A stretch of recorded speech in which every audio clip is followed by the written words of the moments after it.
Good afternoon to all doctors. I am Dr. Firdaus Alam from Talakpetta, Hyderabad. इससे पहले का जो टॉपिक्स था हमारा C4, C3, C4। आज का जो टॉपिक्स है C5 और C6।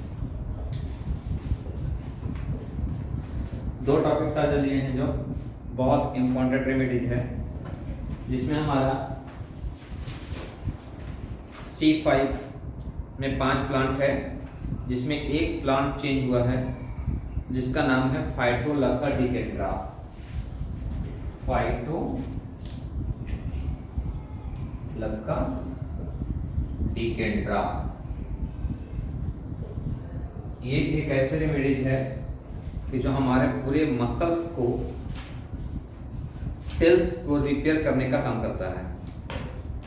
कहा जाता है सबसे पहले हम इसका डिटेल, जो प्लांट चेंज हुआ है फाइटोलक्का डिकेंड्रा, इसका क्या बिहेव है इसके बारे में बताएंगे। उसके बाद फिर आपको कंप्लीट C5 का फील्ड ऑफ एक्शंस, यूजेस और उसके साथ में प्रोटोकॉल के साथ में आपको बताया जाएगा। बताया जाता है कि फाइटोलक्का डिकेंड्रा एक ऐसे प्लांट है जिसके बिहेव पे आपको मालूम हो सकता है कि हम कहाँ कहाँ इसको दे सकते हैं। जैसे फाइटोलक्का डिकेंड्रा एक प्लांट में जो आता है, इसका मेन एक्शन जो होता है आपका बेचैनी, एंजाइना पेन, दर्द, ग्लैंड का सिक्रेशंस को कम होना, यानी ग्लैंड में सूजन होना, any type of the glands, कहीं पे भी अगर ग्लैंड में अगर सूजन आ रहा है, उसका फंक्शंस का डिस्टर्बेंस हो रहा है, तो वैसे कंडीशंस में हमारा फाइटोलक्का डिकेंड्रा एक नंबर 1 रेमेडी माना जाता है। जैसे हड्डी का दर्द यानी बोन पेन, यानी क्रॉनिकल बोन पेन होता है, जैसे ऑस्टियोआर्थराइटिस हो गया, ऑस्टियोमिलाइटिस हो गया, लंबार स्पॉन्डिलोसिस हो गया, वैसे कंडीशंस में हमारा फाइटोलक्का डिकेंड्रा के फील्ड एक्शन में माना जाता है। पुरानी गॉट यानी क्रॉनिकल अर्थराइटिस, गॉट तथा डिप्थीरिया रोगों की अचूक दवा मानी जाती है। पेशाब में एल्बुमिन आने पर, यानी जब यूरिन जांच कराया जाता है तो पस्सेल आता है, एल्बुमिन आता है, प्रोटीन आता है, तो वैसे कंडीशंस में अगर एल्बुमिन आने का अगर इंडिकेशंस आता है तो हमारा उसमें नंबर 1 रेमेडी माना जाता है C5। तो इसीलिए C5 के बिहाइव पे हमारा जो इम्पोर्टेंट रेमेडी माना जाता है ये फाइटोलक्का डिकेंड्रा है। गुर्दों की दर्द में, छाती का कैंसर्स, गुर्दों के दर्द बोले तो किडनी का पेन, इसीलिए एक रेमेडी बनाया गया था, मैं पहले बता चुका हूँ उसको, जो बहुत अच्छा इफेक्टेड है, S5C5 ये फर्स्ट डायल्यूशन से। इसका जो एक्शन होता है S5C5 ये आपको abdominal any type of the pains, कोई भी तरह के अगर पेन होता है अब्डोमिनल से लेकर के UTI infections, urethra, kidney, uterus, ovary, ये सभी जगह इसका बहुत अच्छा रोल होता है। कहता है इसके बाद फेफड़ों में दर्द यानी एंजाइना पेन के साथ में पल्मोनरी अफेक्शंस होता है, जिस तरह से ब्रोंकाइटिस हो गया, निमोनिया हो गया, उसके एक्शन में C5 नंबर 1 रेमेडी माना जाता है। कहता है टेस्टिकल का सूजन्स, यानी अगर मेल जेनिटल ऑर्गन की बात किया जाए तो टेस्टिकल का स्वेलिंग, हृदय की दर्द में यह एक अच्छा रेमेडी काम करता है। कहता है इसके साथ ही फोड़े, मुहासे, गिनोरिया, बॉयल्स हो गया, एक्नेस हो गया, पिंपल्स हो गया, माइक्रोल्स हो गया, या कहीं भी अगर फेस का एक्शन आता है, फेस पे आने वाले पिंपल्स की बात किया जाए तो बहुत अच्छा इसका रोल होता है। इसका दांत, खुजली यानी इचिंग, रैशेस, रिंगवॉर्म तथा एक्जिमा, सोरियासिस, इसका एक मेन एक्शन माना जाता है। किसके बिहाइव पे C5 को माना जाता है, किसके एक्शन पे, फाइटोलक्का डिकेंड्रा पे। अगर इस तरह के बात किया जाए कि कहीं पे भी स्किन का रैशेज होता है तो हमारा C5 नंबर 1 रेमेडी माना जाता है। और C5 को जब सेलेक्ट किया जाता है तो इसका समझाता है ये कि हमारा इसमें जो मेन एक्शन का रेमेडी जो होता है सब फाइटोलक्का डिकैंड्रा होता है। तो इसलिए फाइटोलक्का डिकैंड्रा को देखते हुए हमारा C5 नंबर 1 रेमेडी होता है स्किन के बिहाफ पे। उसके बाद जॉन्डिस, दांतों का दर्द, प्लीहा, ट्यूमर और अल्सर में भी लाभदायक होता है। अगर H2 C15W देते हैं, अगर C5 का हायर डाइल्यूशन दिया जाए तो हमारा ये नंबर 1 माना जाता है हमारा C5। ट्यूमर यानी ट्यूमर का मतलब ये होता है कहीं न कहीं हार्ड हो जाना, सेल्स को डिस्ट्रक्शन हो जाना, जमा होकर के एक अलग से रूप में आ जाना, वैसे कंडीशंस में हमारा C5 oral plus applications, compress, वात तीनों में आता है। उसके बाद यह रेमेडी एस की सपोर्टिंग मेडिसिन से, S5 की सपोर्टिंग रेमेडीज है। अभी मैं बताया कि C5 को जो मैं एक्शन में लिया तो C5 के सपोर्टिंग में हमारा S5 लिया गया। तो S5 एक लीवर का नंबर 1 रेमेडी माना जाता है। तो समझ लीजिए कि any type of the liver destruction, any type of the liver disease, any type of the liver dysfunctions में कहीं भी अगर लीवर की बात आती है तो हमारा S5 C5 नंबर 1 माना जाता है। उसके बाद कहता है C5 के साथ S5 का प्रयोग किया जाता है जैसे स्किन डिजीज, कैंसर, ट्यूमर आदि में वाइंड, कंप्रेस, पट्टी के रोग में यूज किया जाता है।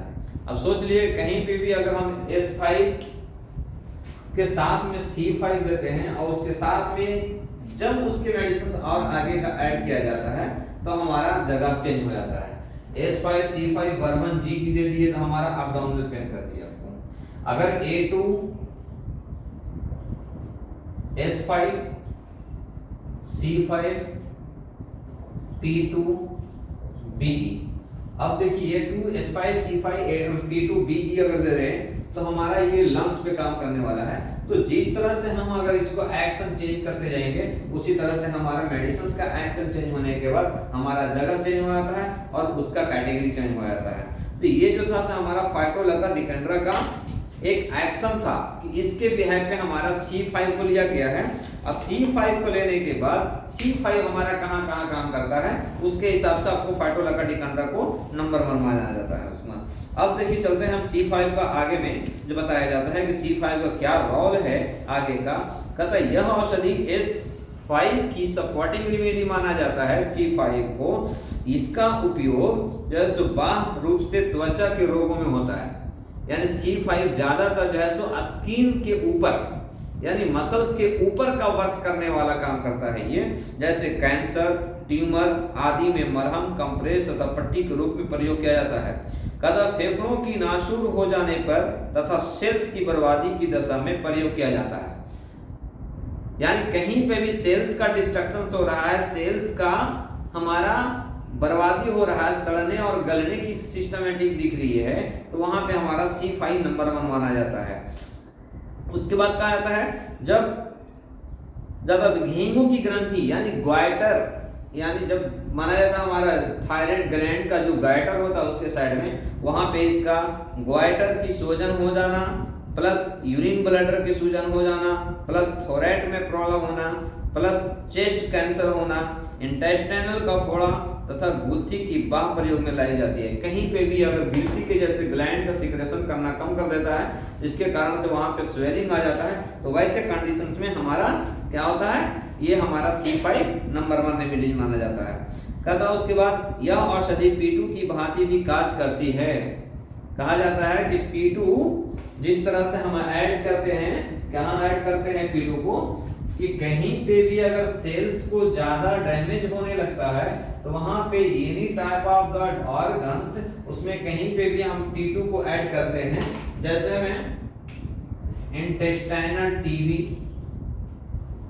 लंग्स टीबी, यूट्रस टीबी, कहीं पे भी टीबी की बात आती है तो हमारा P2 वहां पे नंबर 1 हो जाता है, गलने सलने से बचाता है। तो उसी तरह से जहां जहां P2 यूज होता है वहां वहां हम C5 को ऐड कर सकते हैं।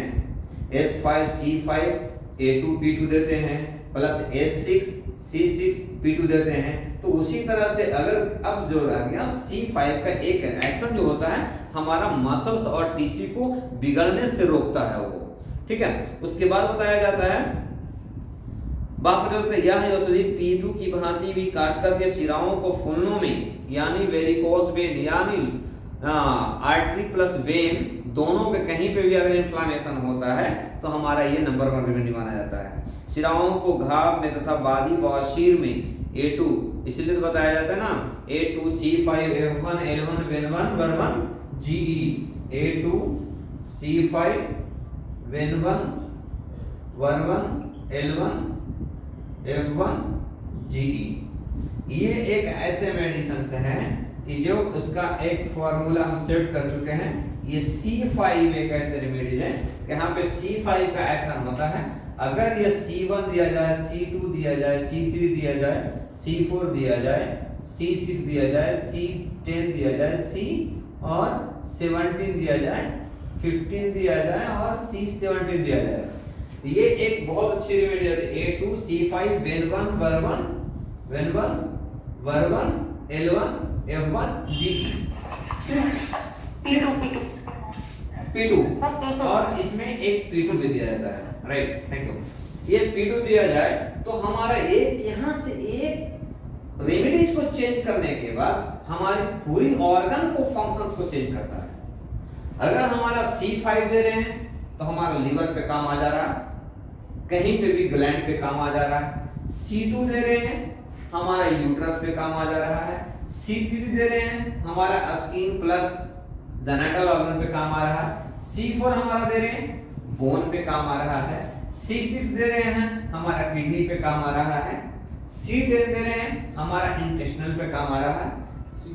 C15 दे रहे हैं हमारा लार्ज इंटेस्टाइनल पे काम आ रहा है और C70 दे रहे हैं हमारा यूटीआई पे काम कर रहा है। तो एक ये फॉर्मूला एक ऐसे हैं कि जो आप कभी भी बनाइए तो इसको ज्यादा से ज्यादा मात्रा में बना सकते हैं, जिसका एक रेशियो बताएंगे आपको कि जो C5 को जगह छोड़ देना है, C5 को जगह छोड़ देना है, इस पे एम्प्टी रखना है।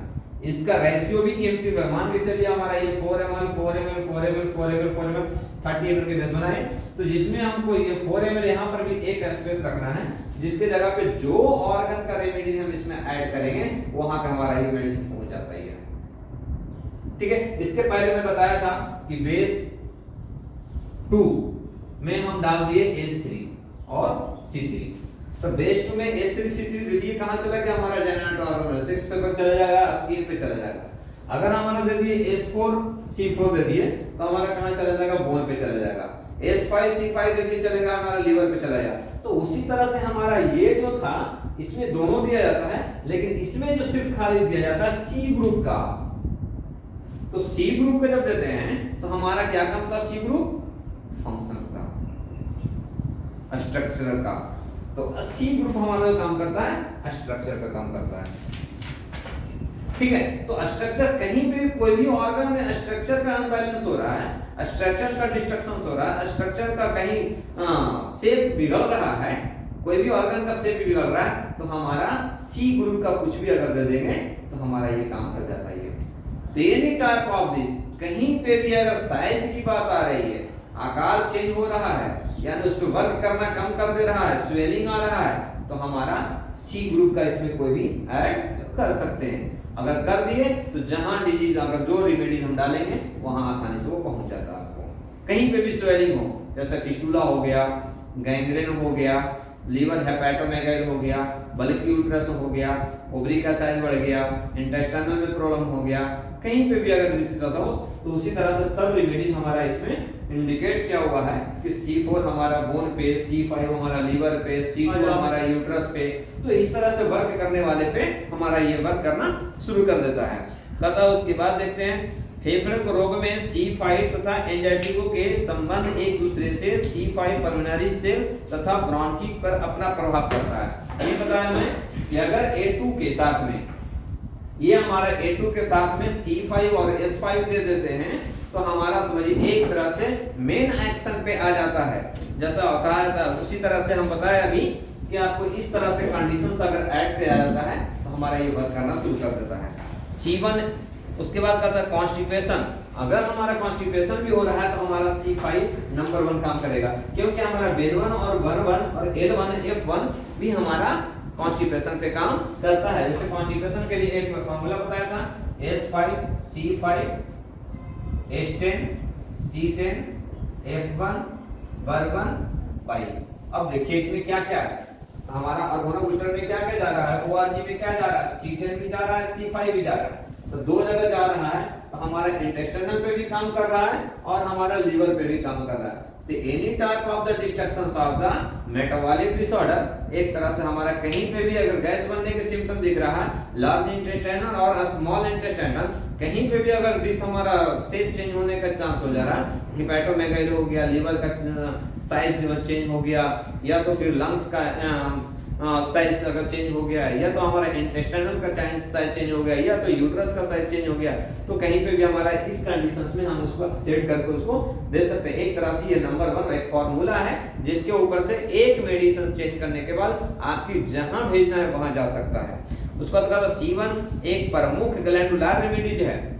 C1 एक प्रमुख एक इम्पोर्टेंट ग्लैंडुलर रेमेडीज है कि जो सेल्स से रिलेटेड होता है। तो सेल्स में क्योंकि हमारा C1 से लेकर C5 तक जितना ही पढ़ रहे हैं, सब में एक एक प्लांट चेंज हुआ है। माइकोनिकम मैकल्टम हो गया, रक्सटॉक्सिडन हो गया, तो उसमें हमारा जो C5 में जो चेंज हो गया, फाइटोलका डिकेंड्रा चेंज हुआ है। तो फाइटोलका डिकेंड्रा को अगर एक प्लांट चेंज करते हैं तो हमारी बॉडी में बहुत एक्शन चेंज हो जाता है। तो इसके बिहेव पे हमारे को ध्यान देना है। C5 क्रॉनिक रिमेटिक गॉट में भी काम करता है, सिर्फ स्किन लिवर पे काम नहीं करता है, क्रॉनिक गॉट में काम करता है। जिसकी क्रॉनिक गॉट का मतलब होता है आर्थराइटिस बहुत पुराना हो गया है, जो 2-4 साल 5 साल से बिलोंग कर रहा है, अगर ठीक नहीं हो रहा है, C5 अकेले काम कर सकता है। किसके बिहेव पे? फाइटोलका डिकेंड्रा के बिहेव पे, ठीक है। उसके बाद आता है ग्वाइनल ग्लैंड्स की सूजन अत्यंत लाभदायक है। तो C5 आमाशय के फोड़े, आमाशय के कैंसर, वो छाती कैंसर पे बहुत उपयोग करता है। कहता ब्रेस्ट ट्यूमर प्लस हमारा इंटेस्टाइनल बॉइल्स, कहता है पेट में अल्सर बन गया है, छाला बन गया है, तो वैसे कंडीशंस में हमारा C5 नंबर 1 रेमेडीज होता है। उसका तक C5 रोमेटिक गॉट की उत्तम औषधि है। तो S5 के साथ इसको प्रयोग किया जाता है। कहीं पे भी गॉड की बात आता है तो S5 के साथ में हमारा C5 देना इंपॉर्टेंट होता है। उसका जब C1 का प्रयोग काफी समय तक करते करते कोई लाभ न दिखाई देता है, जब C ग्रुप के रेमेडीज हम यूज कर रहे हैं, अगर C ग्रुप का एक C1 देने के बाद हमारा सेल से डिस्ट्रक्शन मालूम हो रहा है कि हमारा इससे सेल का डिस्टर्बेंस हो रहा है, लेकिन अगर यूज करने के बाद हमारा रिजल्ट नहीं मिल रहा है, तो हम डायरेक्ट उसको आगे चेंज करते हैं। C1 के जगह पे C2, C2 की जगह पे C3, C3 की जगह C4, C5 के जगह पे C5, और ऐसे कंडीशंस में हमारा यूज किया जाता है। तो असाध्य रोग से ठीक हो जाती है। कोई रोग स्थानीय नहीं होती है, कोई भी बीमारी एक जगह पे रहने वाला नहीं होता है। इसके कारण यही कारण से हमारा डिजीज जो है सो पैटर्न मेडिसिन से पूरा रेडिकल क्योर नहीं हो पाता है। इसलिए कि पैटर्न मेडिसिन से जो हमारा एक्शन से जो बना दिया जाता है, वही एक्शन से हमारा बना हुआ रहता है, उसका हमारा कोई तरह के उसमें कुछ न कुछ चेंज नहीं हो पाता है। जिसके कारण से हमारा क्या करना है, उसमें क्या आपको अपने पैटर्न मेडिसिन खुद बनाने का कोशिश करना है। जिसके कारण से हम क्या करेंगे, उसको हर बेसिक नॉलेज में यानी हर डिजीज में हमारा एक जगह का डिजीज एक जगह नहीं रह पाता है, तो हमारे वो चेंज हो जाता है। जिसके चेंज होने के कारण जो लोकल से यानी कोई भी डिजीज अगर लीवर में आया है तो हमेशा के लिए वो लीवर में नहीं रह सकता है, लोकल से वो जनरल हो जाता है। यानी लीवर में अगर कोई प्रॉब्लम हुआ है तो आज लीवर तक है, तो कल हमारा वो स्प्लीन में जा सकता है, गॉल ब्लैडर में जा सकता है, पैनक्रियाज में जा सकता है। तो इसी तरह से हमारा मेडिसिन भी काम करता है कि अगर D5 दे रहे हैं तो D5 देने के बाद जब डिजीज को अगर कंडीशन चेंज होता है तो हमारा डायल्यूशन भी चेंज हो जाता है, ठीक है। उसका तो जब कहा जाता है कि हमारा C1 से जब ठीक नहीं होता है तो हम C2 देते हैं, इसलिए देते हैं जब हम उसको कंसंट्रेट करें। मैं अगर कंसंट्रेट करा कि वो सेल्स तक ही है, लेकिन वो डिजीज जो है सो जनरल से वो लोकल से वो जनरल में चला गया था, यानी सेल्स से वो टिश्यू में चला गया, जिसके कारण से हम C ग्रुप का हम समझ करके दिए, लेकिन हमारा वो काम नहीं करा। नहीं करने के कारण के बाद हम क्या करें, उसको C1 के जगह पे हम C2 दे दिए।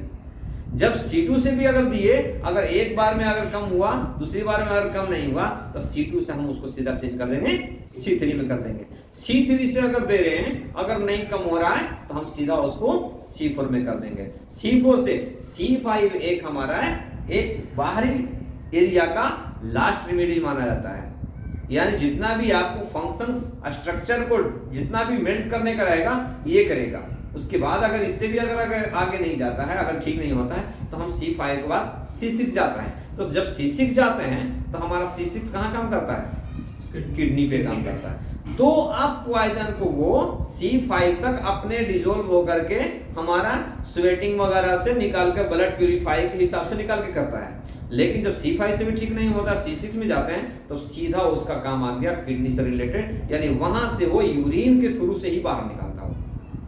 अगर C5 से अगर C6 से नहीं निकलता है, तो हम देते क्या देते हैं, C10 देते हैं। जब C10 देते हैं तो पूरे टॉक्सिन को जमा करके अपने पेट में ले लेता है, इंटेस्टाइनल में ले लेता है। जब वो मल से बाहर निकालता है, यानी टॉयलेट के थ्रू से बाहर निकालता है। समझ? तो इस तरह से जितने भी डिजीज का कैटेगरी होता है, जिस तरह से डिजीज का कैटेगरी चेंज होता है, तो उसी तरह से हमारा C ग्रुप भी चेंज होता है।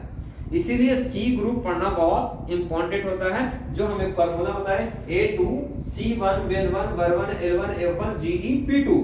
यानी कहीं पे भी अगर स्ट्रक्चरल की बात आती है, स्ट्रक्चर हमारा डिस्टर्बेंस हो रहा है, नहीं समझ में आ रहा है कि कहाँ ठीक नहीं हो रहा है, तो हम वो कंडीशंस में हम यहाँ पे C1 से लेकर के C17 तक हम दे सकते हैं। अब उसके हिसाब में अगर हम आप सेट कर सकते हैं, कहाँ कहाँ दे सकते हैं। C2 हमारा यूट्रस पे, C3 हमारा स्किन पे, C4 हमारा बोन पे, C5 हमारा लीवर पे, स्किन पे, स्टोमक पे, हार्ट पे, लंग्स पे, ये पूरे पे काम। C15 हमारा इंटेस्टाइनल पे, C10 हमारा स्टोमक पे, C17 हमारा यूटीआई पे। तो जहां जहां हमारा देख रहे हैं कि शेप चेंज हो रहा है, उसका स्ट्रक्चरल अनबैलेंस हो रहा है, हम आसानी से उसको दे सकते हैं। अब उसको देने का भी दो ही तरीका होता है, कौन सा डिजीज है और कैसा कैटेगरी का, ये चीज देखना जरूरी है। तब हमारा कैटेगरी चेंज होगा, हमारा क्या डायल्यूशन चेंज होगा। जब डायल्यूशन चेंज होगा, हमारा लोकल से जनरल में चले जाएगा। D4 दे रहे हैं, लोकल में काम कर रहे हैं। D5 दे रहे हैं, थोड़ा सा एरिया में काम कर रहे हैं। लेकिन D6 D10 D100 200 दे रहे हैं, तो कहाँ काम कर रहे हैं, पूरा जनरल काम कर रहा है, पूरा कंप्लीट में काम कर रहा है। अगर मैं आपको नाम लूं एक को, तो एक पे काम कर रहा है, एक ही इंसान आएगा मेरे पास। लेकिन अगर बोला all to come to my, तो पूरे आएंगे ना। तो उसी तरह से हमारे डिजीज पे भी डायल्यूशन चेंज होता है, तो इस तरह से वर्क करता है। तो हम लोग को चाहिए डिजीज का कैटेगरी और डिजीज का बिहेव देखना जरूरी है। एक दूसरी बात है, अगर कोई भी डिजीज हमारे पास आता है, तो 101% मल्टीपल डिसऑर्डर के साथ में आता है। सिर्फ जान रहा है कि दांत में दर्द है, लेकिन क्यों दांत में दर्द, दांत में दर्द के कारण हमारा कितना प्रॉब्लम होने वाला है, ये आपको मालूम होना चाहिए। तो ये होता है लोकल से जनरल जाने वाला डिजीज होता है। तो ये बताया जाता है। उसके बाद कहता है कि जब C5 को और इंटरनल जाते हैं, यानी इसका एक्शन कौन कौन सा ऑर्गन पे इंपॉर्टेंट माना जाता है। इसको थोड़ा सा रोको मेरा, चलो। हाँ, तो अब C5 पे चल रहा था मैं कि अब देखिए C5 कहा जाए कि अगर कहीं पे भी any type of the disease पे हम यूज कर सकते हैं, लेकिन उसके साथ में आपको मालूम होना चाहिए कि हमारा एक्सटर्नल कैसा यूज करेगा और इंटरनल कैसा यूज करेगा। C5 एक ऐसा रेमेडी है कि एक्सटर्नल भी यूज कर सकते हैं और इंटरनल भी यूज कर सकते हैं। इसलिए हर एप्लीकेशन के साथ में आपको C5 बहुत इंपॉर्टेंट होता है। S5 C5 A2 C5 A2 C5 C3, इस तरह से A2 C3 इस तरह से दे सकते हैं। कहता है कि जब किसी को एम्ब्लोपिया होता है, यानी धुंधला दिखाई देता है, तो वैसे में भी हमारा C5 H12 C5 F1 W F2 के साथ में या F1 के साथ में अगर हम उसको कोल्ड कंप्रेस देते हैं, तो हमारा उसका धुंधलापन जो होता है वो कम हो जाता है। उसके बाद कहता है अर्ली स्टेज ऑफ द कैटरा, यानी फर्स्ट स्टेज का कैटरा है, तो भी हमारा इसमें नंबर 1 रेमेडीज होता है। कहता है उसके बाद जोड़ों का कड़ा हो जाना एंकोलोसिस, यानी जो हार्ड हो जाता है गॉट में, जब पहले गॉट होता है, गॉट होने के बाद बिल्कुल उसका मोमेंटल कम हो जाता है, वो हार्ड हो जाता है, तो वैसे कंडीशंस में हमारा C5 नंबर रेमेडी होता है। एंक्लोसिस, एब्सेस, कहीं पे भी अगर फोड़ा हो रहा है यानी पस बनने का है, आप देखिए बॉन्ड बनता है, जख्म बनता है, तो कंडीशंस आपके पास कैसा आया हो उसके हिसाब से देखना है। सी हमारा C5 हमारा उस पे सेल्स पे काम करेगा, लेकिन उसके हिसाब से हमको क्या करना है, उसको बाहर डिस्पाइट करना है या तो अंदर में ही रख लेना है, उसको अंदर से ही ऑब्जर्व कर लेना है।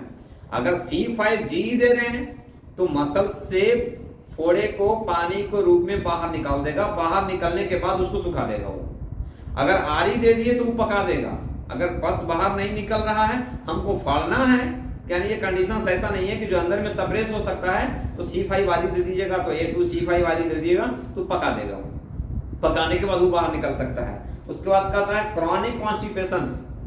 हम लोग एक ही जानते हैं कि H2, H10, C10, F1, वर्बन by, यही सब हमारा कॉन्स्टिपेशन काम में देता है। लेकिन फिर हम अगर A2 C5 के साथ में अगर C15 देते हैं, जब C15 के बाद आता है कॉन्स्टिपेशन में, तो कई प्लांट ऐसे हैं कि जो C5 का इसमें ऐड है, तो इसके एक्शन पे हमारा ये नंबर 1 रेमेडी मानाता है। एक बात। दूसरी बात है, हम पहले फॉर्मूला ऊपर लिखते हैं, ये आपको S5 C5 H10 C10 F1 वर्बन by, एक ऐसे ये फॉर्मूला है गोल्डन चांस का कि any type of the liver से रिलेटेड हो, स्टोमक से रिलेटेड हो, पैनक्रियाज का रिलेटेड हो, स्प्लीन का रिलेटेड हो, या मिसेंट्रिक लिम्फ नोड का रिलेटेड हो, या तो फिर कॉन्स्टिपेशन हो या हाइपर एसिडिटी हो, ये कहीं भी काम करता है। तो हमारा इसमें भी C5 ऐड है, जिसके कारण से C5 हमारा कॉन्स्टिपेशन पे भी वर्क करता है। उसके बाद का था क्रॉनिक कॉन्स्टिपेशन। समझिए कि बहुत ज्यादा जीर्ण कॉन्स्टिपेशन, नॉर्मल मेडिसिन ले ले करके उसको बॉडी में डिजीज सप्रेस हो गया है, दबा हुआ है लेकिन बाहर नहीं गया है, हम पेंटोसिड लेते हैं, पेंटोप्राजोल लेते हैं, क्या करता है HCl को रिड्यूस करता है, यानी गैस जो बना हुआ है उसको दबा देता है, कम करता है। जब हम कम कराएंगे उसको तो हमारा खाना कैसा पचेगा, हमारी बॉडी में HCl को ही कम कर दे रहा हूं, तो रिलैक्स जो गैस जो बना था उसको रिलैक्स तो करा, लेकिन हमारा जहां से बनने का सिस्टमेटिक है उसको हमारे पास कुछ भी नहीं करा। इसीलिए कोई भी अगर व्यक्ति पेंटोसिड आज 1 ले रहा है, 6 महीना के बाद 1 टैबलेट उसका काम करना बंद कर देगा, उसको 2 टाइम लेने की जरूरत पड़ता है। तो हम उस कैटेगरी में हमारा क्या काम है कि हमारा कॉन्स्टिपेशन को रेडिकल क्यूर करने के लिए हमारा C5 है, S1 है। क्यों?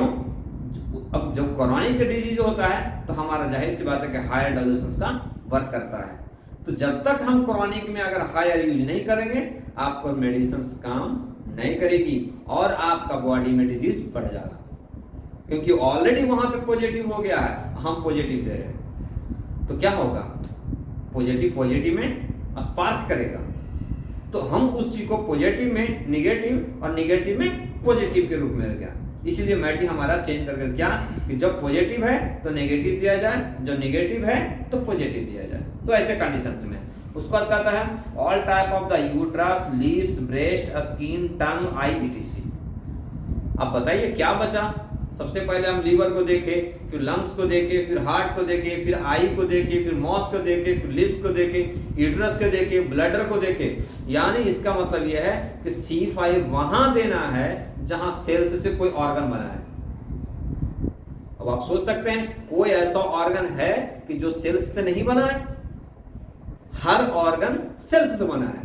तो हर ऑर्गन सेल्स से बना है तो हम हर ऑर्गन पे C5 को बिल्कुल दे सकते हैं, निश्चित दे सकते हैं, इसमें कोई तरह का डॉट नहीं है। उसके बाद कहता है chronic cataract, green sickness, chlorosis, यानी मिर्गी का ऐठन। अब देखिए मैं पहले बता चुका था A2 C5 F2 WE H12 एक फोरहेड एप्लीकेशन बनाए हैं कि जो आपको फिट्स का, एपिलेप्सी का, पैरालिसिस का, हेडेक का, माइग्रेन का पूरे को कवर करता है। हम क्यों सिर्फ C5 दिए? इसीलिए C5 दिए।